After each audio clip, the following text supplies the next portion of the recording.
Hi hello friends, ಎಲ್ಲರೂ ಹೇಗಿದ್ದೀರಾ? ಎಲ್ಲರೂ ಚೆನ್ನಾಗಿದ್ದೀರಾ ಅಂದ್ಕೊಂಡು ವೀಡಿಯೋ ಸ್ಟಾರ್ಟ್ ಮಾಡ್ತಿದ್ದೀನಿ. ಏನಿದು ಬೆಳಗ್ಗೆ ಬ್ಯಾಗೆಲ್ಲ ತೋರಿಸಿದ್ದಾರೆ ಅಂತ ಅಂದ್ಕೊಂಡಿದ್ದೀರಾ?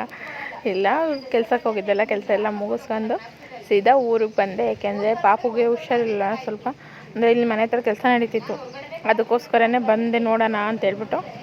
ಕೆಲಸದಿಂದ ಬಂದವರು ಸೀದಾ ಇಲ್ಲೇ ಹೊಲ್ದ ಹತ್ರನೇ ಬಂದು ನಮ್ಮ ಪಾಪನ ಕರ್ಕೊಂಡು ಮತ್ತೆ ಹೋದೆ.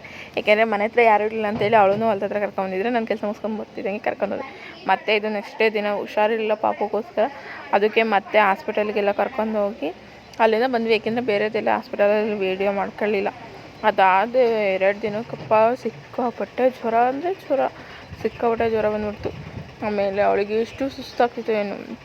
ಆಮೇಲೆ ಮತ್ತೆ ಬೆಳಗ್ಗೆನೇ ಕರ್ಕೊಂಡೋಗಿದ್ವಿ. ಬೆಳಗ್ಗೆ ಕರ್ಕೊಂಡೋಗಿದ್ದೇನು ವೀಡಿಯೋ ಮಾಡಿರಲಿಲ್ಲ, ಯಾಕೆಂದರೆ ಅಷ್ಟು ಸುಸ್ತಾಗಿತ್ತು. ಆಮೇಲೆ ನೈಟು ಮತ್ತೆ ಸಂಜೆ ಬರೋಕ್ಕೆ ಹೇಳಿದ್ರು. ಸಂಜೆ ಎಲ್ಲ ನಾನು, ನಮ್ಮಮ್ಮ, ನಮ್ಮ ಅಣ್ಣ ಎಲ್ಲ ಹೋಗ್ಬಿಟ್ಟು ಹಾಸ್ಪಿಟಲಿಗೆ ತೋರಿಸ್ಕೊಬರೋಣ ಅಂತೇಳಿ ಹೋದ್ವಿ.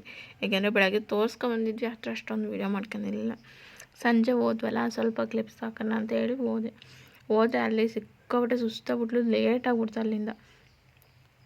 ಅಲ್ಲಿಂದ ಬಂದವರು ಮತ್ತೆ ಏನು ವೀಡಿಯೋ ಮಾಡಲಿಲ್ಲ. ಅದಾದ 2 ದಿನಕ್ಕೆ ಬರೋಕ್ಕೆ ಹೇಳಿದರು ಡಾಕ್ಟ್ರು. ಅದಕ್ಕೆ ಬೆಳಗ್ಗೆನೇ ಬೇಗನೆ ಹೋದ್ವಿ. ಯಾಕೆಂದರೆ ಅಲ್ಲಿ ಬೇಗ ಹೋದ್ರೇ ಮಾತ್ರ ನಮ್ಗೆ ಡಾಕ್ಟ್ರು ಸಿಗೋದು. ಅಷ್ಟು ರಶ್ ಇರುತ್ತೆ ಇಲ್ಲಂತೂ. ಡಾಕ್ಟ್ರು ಅಂತೂ ಅಷ್ಟು ಚೆನ್ನಾಗಿ ನೋಡ್ತಾರೆ. ಅದಾದಮೇಲೆ ಹೋಗಿ ತೋರಿಸ್ತಿದ್ದಂಗೆ ನಮಗೆ ಹೇಳಿದ್ದೆ ಅಡ್ಮಿಟ್ ಮಾಡಬೇಕು ಅಂತ. ಏಕೆಂದರೆ ಸಿಕ್ಕಾಬಿಟ್ಟೆ ಸುಸ್ತಾಗಿದ್ದಾಳೆ, ಜ್ವರ ಜಾಸ್ತಿ ಇದೆ, ಕಫ ಇದೆ, ನಿಮೋನಿಯಾ ಆಗಿದೆ ಅಂತೇಳಿ. ಅದಾದಮೇಲೆ ಇದು ಅವತ್ತು ಅಡ್ಮಿಟ್ ಮಾಡ್ಕೊಂಡಿದ್ದೆ, ಅವತ್ತು ನೆಕ್ಸ್ಟ್ ಡೇ ದಿನದಿದ್ದು, ಆವಾಗ ವೀಡಿಯೋ ಮಾಡ್ಕೊಂಡಿದ್ದು ಸ್ವಲ್ಪ ಇರಲಿ ಅಂತ ಹೇಳ್ಬಿಟ್ಟು. ಅವಳು ಸ್ವಲ್ಪ ಆ್ಯಕ್ಟಿವ್ ಆಗಿದ್ದಾಳೆ ಅಂತ ಹೇಳ್ಬಿಟ್ಟು ಮಾಡಿದ್ರೆ ಆವಾಗ ನೋಡೋಣ ಅಂತ ಹೇಳ್ಬಿಟ್ಟು ಡಿಸ್ಚಾರ್ಜಿಗೆ ಇಲ್ಲ ಡಾಕ್ಟ್ರ್ ಅಂತಂದರೆ ಅದೇ ಕೈಲಿ ಆಟಾಡ್ತಾಳೆ ಮಾಡ್ತಾಳೆ.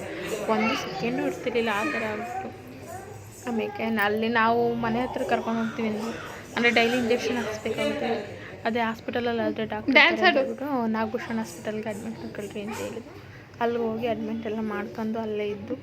ಪಾಪ ನಮ್ಮಮ್ಮನಂತೂ ಬಿಟ್ಟಿರ್ತಾನೆ ಅಂತೂ. ನಾನಿಲ್ಲ ಅಂದರೂ ಅಮ್ಮ ಇರಬೇಕು, ಅಮ್ಮ ಇಲ್ಲ ಅಂದ್ರೆ ನನಗಿರಬೇಕು. ಆದರೆ ಅವಳು ಅವತ್ತು ಹಾಸ್ಪಿಟಲ್ ಇದ್ದಾಗಂತೂ ಹಂಗೆ ಮಾಡ್ತಿಲ್ಲ. ಅಮ್ಮ ನಾನು ಇಬ್ಬರು ಇರಬೇಕು, ಆ ರೀತಿ ಇದು ಮಾಡ್ತಿದ್ದೆ. ಇದು 3ನೇ ದಿವಸದ್ದು. ಏಕೆಂದರೆ ನಾನು ಜಾಸ್ತಿ ಕ್ಲಿಪ್ಸ್ ತೊಗೊಳ್ಳಿಲ್ಲ. ನಮ್ಗೆ ಹಾಸ್ಪಿಟಲ್ ಇದ್ದಾಗ ಅವಳನ್ನು ಮೇಂಟೈನ್ ಮಾಡೋದು ಎಲ್ಲ ಸಿಕ್ಕಾಪಟ್ಟೆ ಕಷ್ಟನೇ ಆಗಿತ್ತು.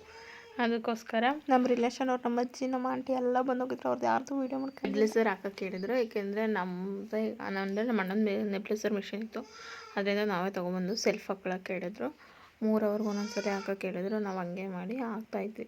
ಅವಳು ಮಲಗಿರೋ ಟೈಮಲ್ಲಿ ಹಾಕಿದರೆ ಸ್ವಲ್ಪ ಕಫ ಕಮ್ಮಿ ಆಗುತ್ತೆ, ಅಂದರೆ ಜಾಸ್ತಿ ಉಸಿರಾಡ್ತಿರ್ತಾಳೆ ಅವಾಗ ಇದಾಗುತ್ತೆ ಅಂತ ಹೇಳ್ಬಿಟ್ಟು ಆ ಥರ ಮಲಗಿದ್ದಾಗ ಒಂದು ಟೈಮ್ ಹಾಕಿದ್ದು. ಅವಳು ತುಂಬ ಹುಷಾರಾಗಿ ಚೆನ್ನಾಗಿ ಆದಮೇಲೆ ಸ್ವಲ್ಪ ವೀಡಿಯೋ ಮಾಡ್ಕೊಂಡಿರೋದು. ಅಲ್ಲಿವರೆಗೂ ವೀಡಿಯೋ ಮಾಡ್ಕೊಳಕ್ಕೂ ಮನಸ್ಸಾಗ್ತಿರ್ಲಿಲ್ಲ. ಅವಳು ಏನು ಮಾಡೋಳು ಗೊತ್ತಾ, ಫೋನ್ ತೊಗೊಬಿಟ್ಟು ನಾನು ವೀಡಿಯೋ ಎಡಿಟ್ ಮಾಡ್ತೀನಲ್ಲ, ವಾಯ್ಸ್ ಓವರ್ ಕೊಡ್ತೀನಲ್ಲ, ಆ ಥರ ವಾಯ್ಸ್ ಓವರ್ ಕೊಡೋಳು ಅವಳೇ.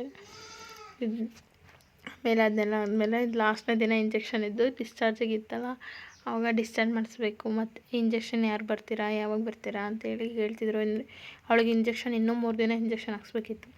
ನಾವು ಹಾಸ್ಪಿಟಲಲ್ಲಿ ತುಂಬ ಜಾಸ್ತಿ ವೀಕ್ ಆದಂಗೆ ಆಗ್ಬಿಟ್ಲು, ಹಂಗಾಗಿ ಬೇಗ ಡಿಸ್ಚಾರ್ಜ್ ಮಾಡಿಸ್ಕೊಂಡು ಬಂದಿದ್ದು. ಇಲ್ಲಾಂದಿದ್ರೆ ಹಾಸ್ಪಿಟಲಲ್ಲಿ ಇನ್ನೂ ಸ್ವಲ್ಪ ದಿನ ಇದ್ದರೆ ನಾವೆಲ್ಲ ಪೇಷಂಟ್ ಆಗಿಬಿಡ್ತಿದ್ವು. ಆ ರೀತಿ ಆಗ್ಬಿಟ್ಟಿದ್ದು. ಪಾಪ ನಮ್ಮಮ್ಮ ಹುಷಾರಿರಲಿಲ್ಲ. ನಮ್ಮಮ್ಮಂಗೆ ಹುಷಾರಿಲ್ಲ ಅಂದರೆ ಅಲ್ಲೇ ಹಾಸ್ಪಿಟಲಲ್ಲಿ ತೋರಿಸ್ಕೊಂಡು ಅಲ್ಲೇ ಇದ್ದಿದ್ದು. ಹಾಸ್ಪಿಟಲಲ್ಲಿ ನಮ್ಮಮ್ಮ ಪಾಪನ ಬಿಟ್ಟು ಹೋಗಮ್ಮ ಅಂತಂದರೆ ಹೋಗಲ್ಲ. ಹೋದ್ರು ವಾಪಸ್ ಮತ್ತೆ ಬಂದರು. ಹೋಗಿ ಸ್ನಾನ ಎಲ್ಲ ಮಾಡ್ಕೊಂಡು ಹಾಸ್ಪಿಟಲಲ್ಲಿ ಇರ್ತೀವಲ್ಲ ಅಂತ ಹೇಳ್ಬಿಟ್ಟು. ಅದಾದಮೇಲೆ ಪಾಪ ಇವ್ರು ಇಂಜೆಕ್ಷನ್ ಹಾಕೋರು ಚೆನ್ನಾಗಿ ನೋಡ್ಕೊಂಡ್ರು ಪಾಪನೆಲ್ಲ. ಪಾಪುಗೆ ಎಷ್ಟು ನೋವಾಗ್ದಂಗೆ ಇಂಜೆಕ್ಷನ್ ಹಾಕೋರು. ಬೆಳಗ್ಗೆ ಒಂದು 7-8 ಇಂಜೆಕ್ಷನ್ ಹಾಕೋರು, ಸಂಜೆನೂ ಅಷ್ಟೇ ಹಾಕ್ಬಿಟ್ರು. ಅದು ನೋಡೇ ಭಯ ಆಗ್ಬಿಡೋದು. ಆಮೇಲೆ ಅಷ್ಟೇ ಇನ್ನು 3 ದಿನ ಇಂಜೆಕ್ಷನಿಗೆ ಬರ್ರಿ ಅಂತ ಹೇಳಿದರು.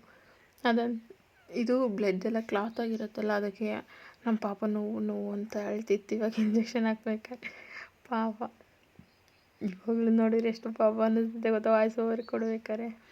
ಪಾಪ ಅವ್ರು ಅಷ್ಟು ಚೆನ್ನಾಗಿ ಮಾತಾಡಿಸ್ಕೊಂಡು ಇಂಜೆಕ್ಷನ್ ಎಲ್ಲ ಹಾಕಿ ಚೆನ್ನಾಗಿ ಕೇರಾಗಿ ನೋಡ್ಕೊಂಡ್ರು. ನಾವು ಮತ್ತು ಹಸ್ಬೆಂಡ್ ಮನೆಗೆ ಹೋದರೆ ಅಲ್ಲಿ ನಾನು ನಮ್ಮ ಹಸ್ಬೆಂಡ್ ಇಬ್ಬರೇ ಇರಬೇಕು.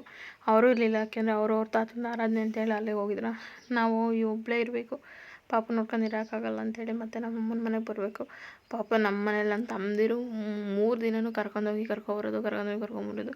ಇಂಜೆಕ್ಷನ್ ಹಾಕ್ಸೋಕೆ ಬೆಳಗ್ಗೆ ಸಂಜೆ ಆ ಥರ ಮಾಡಿದ್ದು. ನಮ್ಮ ಅಮ್ಮ ಅಂತೂ ಎಷ್ಟು ಇದು ಮಾಡಿದೆ ಗೊತ್ತಾ, ಅವಳನ್ನು ಎಷ್ಟು ಕೇರಾಗಿ ನೋಡ್ಕೊಂಡು. ಹಾಸ್ಪಿಟಲ್ಲಾಗಿ ಇಷ್ಟ ಆಗಿರುತ್ತೆ. ಪ್ಲೀಸ್ ಸಬ್ಸ್ಕ್ರೈಬ್ ಮಾಡ್ಕೊಳ್ಳಿ. ವೆದರೇ ಹಂಗಿದೆ, ಎಲ್ಲರೂ ಹುಷಾರಾಗಿರ್ರಿ. ಜೈ ಆಂಜನೇಯ.